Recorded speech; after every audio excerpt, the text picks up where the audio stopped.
What's going on, you guys? Welcome back to my channel. Today we are making loaded ramen. All right, something cheap, something quick. It's lunchtime. Let's get into it. Okay, so this is what I got from H Mart, because y'all know I love me some H Mart. I got some pork belly, I got some shrimp cakes, which I don't cook today. I got some soup buns, some mini spicy pork buns or spicy mini pork buns. I got some fresh ramen. Check your local H Mart in the refrigerator section for fresh ramen. That means like the noodles aren't air fried or freeze dried or whatever. So I got tonkatsu, which is pork, and shuyu, which is soy. And then I got, my dried ramen, as well as some gnocchi mushrooms and some mayonnaise, because I love QP mayo so much. Well, it's not QP mayo, but it's the same makeup or whatever. I believe QP is just the brand. Anyway, so for seasonings for my pork belly, we're going to use allspice, soy sauce, sesame oil, rice wine vinegar, and some rice seasoning, which is basically like sesame seeds and seaweeds and some other types of seasonings are in there. So I'm just doing a little bit of each. Oh, it's also some fresh garlic I'm using. So don't forget your garlic. I was a little upset because I didn't have any ginger, and I really needed some ginger. So I'll show you in a couple seconds what I use for that. We're gonna go on with some Korean pepper flakes as well as some brown sugar. Now, with the allspice, I didn't have any Chinese five spice, so I figured they kind of have very similar profiles. At least to me, they do. I mean, they are pretty different, but still, you have that spicy, nutmeggy type of scent that I was going for. So that's what I used. But if you have Chinese allspice or five spice, use that. Now for the ginger part of this whole concoction, I'm using salad dressing, honey soy ginger salad dressing, and that's going to give my gingery flavor, and it's going to go nicely with enhancing the brown sugar that we put in there. Also, pork belly does not have to marinate for a long time. This type of meat like soaks up flavor really quickly, so you don't have to do it overnight. I literally just let it sit for a couple minutes, and it was delicious when I cooked it. So next we have these eggs. They're so tiny. They are little baby chickadee eggs. But Aaron, my husband, he gets eggs for a nice discounted price because one of his coworkers has chickens. And so she ended up giving us these for free, but they were so tiny, so I ended up making a bunch of them, just because I love boiled eggs, and they were just so small, and I thought maybe 2 or 3 could be equal to like one large egg. I don't know, and then I just got overboard and decided to put almost all of them in the pot. And so I'm making an attempt to steam them, but because I wanted to get a nice soft boiled egg situation going on, but the eggs were too small. I couldn't get it right. So they're going to be hard boiled, but they still look amazing. Nice little bite-sized nuggets. They look almost like quail eggs, but a little bigger.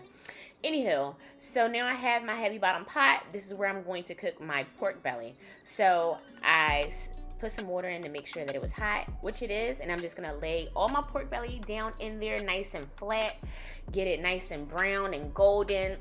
I love pork belly. I try not to eat it too often anymore because pork ain't the best for you, but it's just so delicious.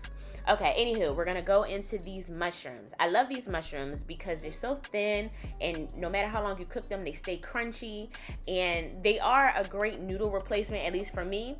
Just be careful if you overcook them. They tend to be they get a lot more chewier than what they normally are. But let me tell you, gnocchi mushrooms are like one of my favorites. Well, I just love mushrooms, period. Y'all should know that by now. But yeah, love gnocchi mushrooms. Alrighty, so here is a close-up of the pork belly. I was about to call it bacon. But look at this. All that fatty, seared goodness. I love pork belly. It just looks amazing. Okay, so you don't need to cook the pork belly for a very, very long time. I probably did mine maybe like 5 to 7 minutes on each side, just to make sure that it got that nice golden caramelized look that I love. And then I'm just working my way through the pork belly. I mean, that's it. That's all. I don't know. I had a little frog in my throat. I apologize. But yeah, just make sure it's cooked. And then once it's finished cooking, we're going to cut them up in bite-sized pieces. And we're not going to waste any of that seasoning. Okay, we're going to dump all of our mushrooms into that porky flavored goodness. Let me tell you something. That was delightful. Okay, so it only needs about maybe like 3-4 minutes to cook, and then pull them right on out of there. Now I'm gonna go ahead and work with my little baby eggs. So yeah, just crack an egg. Y'all know how to crack an egg. Just crack an egg and peel it, and that's it. I don't know why I recorded this part for so long, but I don't know. Take a look. Enjoy, I guess. So yeah, just pulling the egg perfectly put together. Okay, so now I'm cutting the eggs in half. And as you can see, they're beautifully yellow in the middle. They have a slight jelly in the middle as well. Not as much as I would like. I don't like my soft-boiled eggs like super soft-boiled. I don't like them runny. I like them more like gelatinous in the middle. And it gives like a nice chew in the yolky part. If you know what I'm talking about, leave a comment down in the comment section, because I ain't crazy. I know what I be talking about when it comes to eggs. So I'm working with my pork buns. My pork buns right now.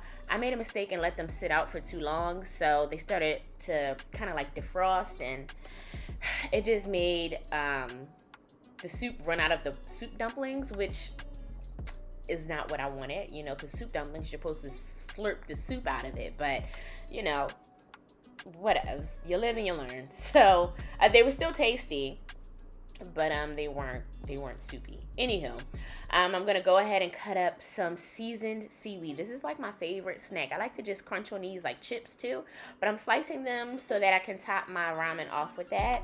I have a pot of boiling water on because we're gonna cook our noodles. Now these fresh noodles, you don't have to cook them as long as you would regular noodles. Do not leave your pot on the stove for a long period of time because your noodles will turn mushy. These noodles only need 2 to 3 minutes in hot boiling water. Then pull it right on out. You feel me? Like, don't overcook your noodles. # no overcooked noodles, because that's gross. Who wants a mushy noodle, especially when it's ramen? No, thank you. So I'm making 2 packs of this ramen for me and hubby.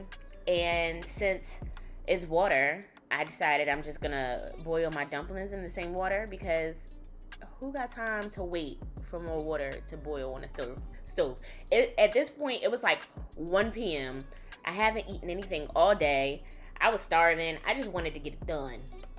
And it did work, aside from the fact that I definitely lost some of that soup in that noodle water because I played myself by keeping them out. But this is the sauce packet that came with the ramen. So it's a liquidy sauce, and you mix it with water. So I'm going to mix it with some hot boiling water in my that I have in my kettle. There you go. And so just pour enough water. Any amount works for you. I like mine a little bit on the flavory, salty side. Not too salty, but just, I need to taste it. So, definitely pour as much water as you feel is right. And so I'm just checking on my pork buns right now, making sure that they are cooking all the way through, which I think they are, which I'm shaking it around, making sure everything is cooked appropriately. And yes, I'm using my hands because this is for me and my man. All right, don't be acting like y'all don't use your hands when y'all at home. So I'm just placing the mushrooms on top, as well as with a boiled egg. Then I'm adding my seasoned pork belly.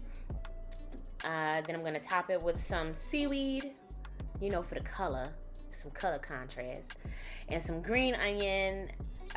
Yummy, because you can't have ramen without green onion. Now I'm gonna go ahead and just put my dumplings on the side as well. And then also on that plate that I had all the mushrooms, I'm gonna add that extra residual sauce. There you go. Just drizzle that on top. It's some extra season, some extra flavor. That don't never hurt nobody. Okay? And then also I have some chili garlic sauce that I just dolloped on top because I like heat. And that was my quick H Mart lunch. I hope you guys enjoy this. Make sure you subscribe and leave a comment or question down below. And I will see y'all in the next video.